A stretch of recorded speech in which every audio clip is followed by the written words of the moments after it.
अर्जुन ने कठोर साधना करते हुए भगवान शिव की उपासना की। उन्होंने घने जंगल में जाकर एक पैर पर खड़े होकर तपस्या करनी शुरू की। उनका नियम था कि वे केवल हवा पर ही जीवित रहेंगे और दिन रात भगवान शिव का ध्यान करेंगे। उनकी तपस्या इतनी कठिन थी कि देवताओं ने भी इसे देखा और चकित रह गए। अर्जुन की तपस्या को देखकर स्वर्ग में इंद्र, वरुण, वायु और अन्य देवता चिंतित हो गए। वे जानते थे कि यदि अर्जुन को शिवजी का आशीर्वाद मिल गया तो वे अजय हो जाएंगे।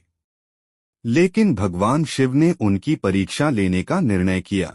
शिवजी की परीक्षा, शिकारी का रूप। एक दिन जब अर्जुन ध्यानमग्न थे, तभी अचानक जंगल में एक भयंकर राक्षस आया।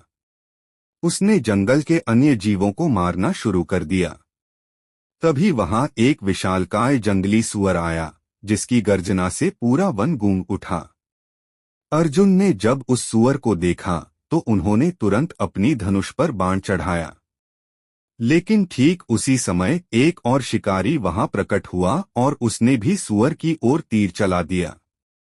दोनों बाण एक साथ चले और सुअर का वध हो गया।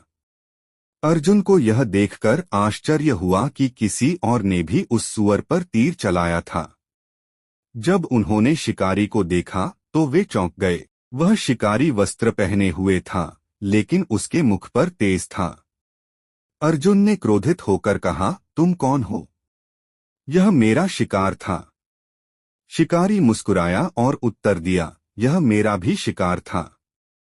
अर्जुन को यह सुनकर अत्यंत क्रोध आया और उन्होंने शिकारी को युद्ध के लिए ललकारा।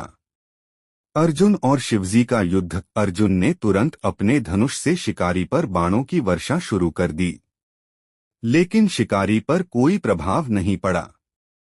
कुछ ही समय में शिकारी ने अर्जुन पर पलटवार किया। अर्जुन का अभिमान चूर चूर हो गया। तभी उन्हें आभास हुआ कि यह कोई साधारण शिकारी नहीं, बल्कि स्वयं भगवान शिव हैं। अर्जुन ने शीघ्रता से अपनी भूल समझी और वे शिवजी के चरणों में गिर पड़े। शिवजी का आशीर्वाद और पशुपतास्त्र की प्राप्ति। भगवान शिव ने मुस्कुराते हुए अर्जुन को उठाया। हे अर्जुन, तुम्हारी वीरता और समर्पण से मैं प्रसन्न हूँ। मैं तुम्हें अपने सबसे शक्तिशाली अस्त्र पशुपतास्त्र प्रदान करता हूँ। अर्जुन ने शिवजी को प्रणाम किया और अत्यंत प्रसन्न हुए। निष्कर्ष, यह कथा अर्जुन की वीरता और शिवजी की कृपा को दर्शाती है।